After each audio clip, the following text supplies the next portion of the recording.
Hilton only played 10 games last season. This is his offensive coordinator, Nick Sirianni, saying he's got huge plans for him. I expect a great bounce back from a year that he had a lot of injuries. He's definitely still the main piece of this offense. T.Y.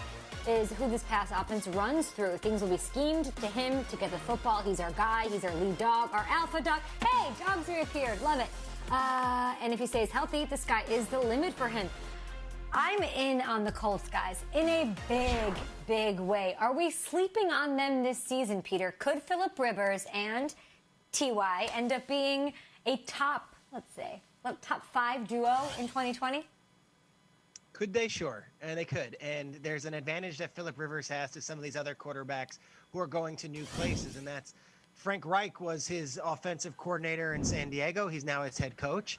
And, of course, Nick Sirianni was a positions coach, and now he's offensive coordinator here in Indianapolis. But I watched the Chargers last year. That was not Phillip Rivers' best football. And I would say that this is going to take a Herculean effort from Phillip Rivers to suddenly rejuvenate, revitalize, and be an entirely new quarterback for the Indianapolis Colts to be a real Super Bowl contender this year. They went all in on Rivers. Look, they're not only choosing him over Jacoby Brissett, but they chose him over possibly drafting a 13th overall selection, which they had before the DeForest Buckner trade.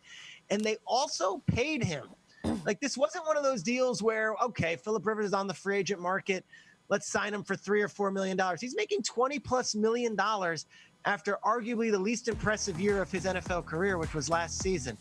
So will they be a top 5 duo? Put me on all the sites, put me on all the Colts blogs. I don't see it out of the gates. I would like to see them throw a pass to each other before we get going. But, man, if Phillip Rivers is the Phillip Rivers that we once knew and loved and was throwing to Keenan Allen and to all those other wide receivers, Antonio Gates, then, yeah, sure, it's possible.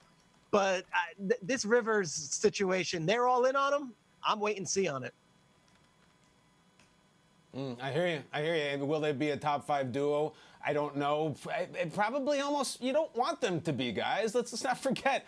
I know Rivers is there, but you want to run the bejesus out of the ball if you're the Colts with what you did in the draft. Yeah. And Big Q Nasty is the best player on their team. So huge statistical numbers. They're going to keep up with Michael Thomas or whatever Mike Evans does. No, I don't think they will be, and I don't think that's a bad thing.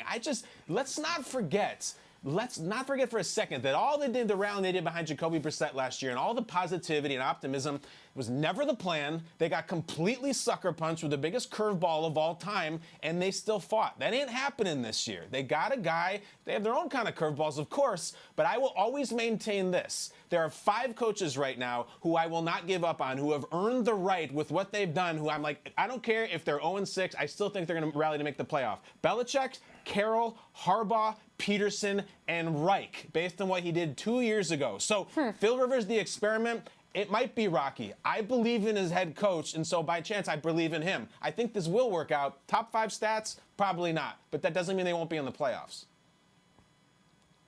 Yeah, no doubt about it. That's not how you measure success, especially for Phillip Rivers at this point in his career. Let's just forget about age for a second. I mean, they brought him in because they feel like he can help and help immediately. Listen, Phillip Rivers, he's had a level of expectation that at some points he's played at, and over the last couple of years, we've been able to pick and choose certain games where maybe his age got to him a little bit. But with all that said, the Colts gave him $25 million. To give somebody $25 million for one season, they're saying go out there and whatever juice you have left in your arm, whatever juice you have left in your soul, whatever juice you have left as a leader, as a captain, you're going to have to give it to us. My only concern is that T.Y. Hilton, his expertise is going deep. There was a 6-year window from like 2012 to 2018 where it was Deshaun Jackson and T.Y. Hilton. And they were leading the league in those bombs. Can Phillip Rivers get that ball down the field that much? Maybe early in the season, but can his arm hold up in November, December, outdoor, when it's snowing, when it's cold? That's the ultimate question. I can care less about success and him leading the team. I feel like Kyle feels. You got Frank Reich and Phillip Rivers. I mean, they're going to will their team into the playoffs. But will they have that big arm, that big play down the field at Phillip Rivers' age? I'm not sure about that. Well said. I'm a little bit more with Kyle on this one. I was going through some old mail that I just hadn't checked in the past, 2 months or something, guys, and I got a hat from the Colts team. I just feel compelled, and I know that this is disrespectful because Nate has taught me that the division leader should be the favorite going into the next season. To me, the Colts are the division leader. I think Phillip Rivers can torch you through the air when he needs to. They're going to run all over you like KB is saying. I think this team, since the draft, and I've been saying it a lot, are the favorites in the AFC South. I'm saying it right now. The rest of the division, the Texans, they lost pieces. Everybody lost pieces. And maybe it's a Phillip Rivers thing, and if it is, I don't care. I am so in on the Colts, on Rivers. I feel like I like what they're building. I trust their coaching staff. I'm in. And you guys can big font me and screenshot me all you want.